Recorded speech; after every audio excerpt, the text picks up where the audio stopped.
Olá, amigo. Deus abençoe você que está aqui comigo. Eu sou o Padre Márcio Cantelli. Estamos de volta para mais um encontro de catequese católica.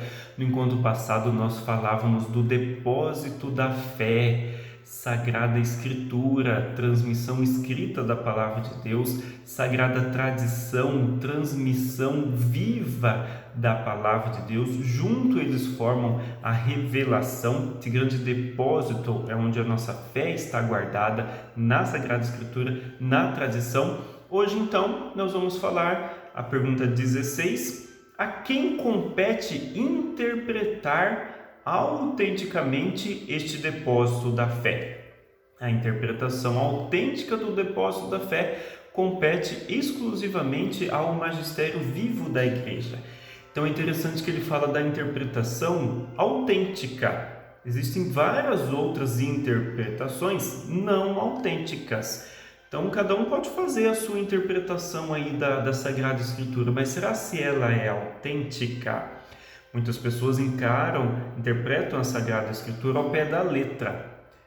Por exemplo, lá, se o teu olho te leva a pecar, você arranca ele fora. Se tua mão te leva a pecar, você corta ela fora. Então eu entendi que Deus é a favor da mutilação de membros do nosso corpo. Essa é uma interpretação autêntica, literalmente ao pé da letra. Será se essa é a verdade que Deus quis nos revelar? Como fazer então a interpretação? A interpretação autêntica você vai encontrar exclusivamente no magistério vivo da Igreja. Quem que é esse magistério? Eu já falava um pouquinho no encontro passado, mas aqui ele vai deixar bem mais claro.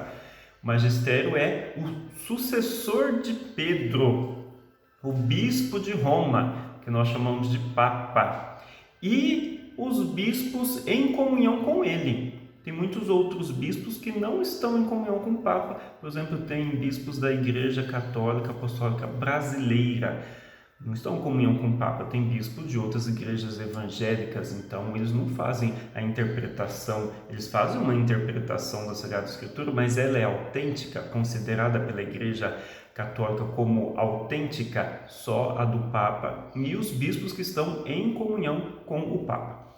Há um magistério que, no serviço da Palavra de Deus, goza do carisma certo da verdade. Compete ainda definir os dogmas, que são formulações das verdades contidas na revelação divina. Então vamos lá. O magistério, Papa, junto com os bispos, normalmente faz-se ali um concílio, né? E ele pode definir um dogma. O que é um dogma? É uma formulação de uma verdade que está ali na revelação, está contida na revelação, mas não está escrito ali de forma literal. Por exemplo, o dogma de que Maria é mãe de Deus. Você não vai encontrar na escritura ali, literalmente escrito Maria é mãe de Deus. Mas o Papa pode, ele tem essa autoridade de definir que Maria é mãe de Deus, fazer essa formulação, né, uma fórmula, Maria é mãe de Deus. É uma verdade que está contida na revelação, na revelação divina, a Sagrada Escritura, e na tradição. Ao longo do tempo a gente chegou a essa conclusão. A gente pode ver, está contida na revelação, não escrita ali de forma literal, mas é uma verdade que a gente considera Jesus como Deus. Maria é mãe de Jesus, automaticamente Maria é mãe de Deus. Você não vai encontrar isso escrito na Sagrada Escritura, mas contém, não é? É uma verdade que está em conciliação com a revelação de Deus. A Sagrada Escritura é a tradição.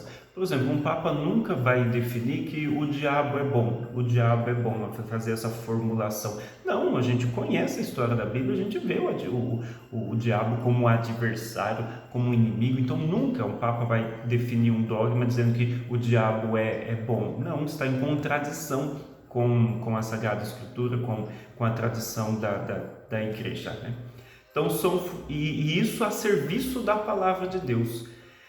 São verdades contidas na revelação. Essa autoridade estende-se também às outras verdades necessariamente conexas com a revelação. Então sempre há uma conexão aqui. O dogma nunca é algo fora da caixinha, né? Sempre é algo que está ali dentro da revelação. E o Papa tem essa autoridade junto com os bispos, né? Então normalmente se faz ali um concílio, para definir essas verdades da fé. É uma verdade de fé.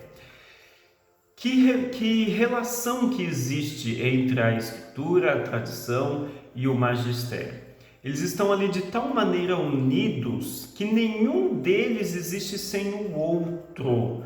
Todos juntos contribuem de modo eficaz, cada um ao seu modo, sob a ação do Espírito Santo, para a salvação dos homens. Então é interessante ele falar ali da união que há entre a Escritura, tradição e magistério. Então o magistério nunca vai definir, falar alguma coisa que contradiz a Escritura, que contradiz a tradição.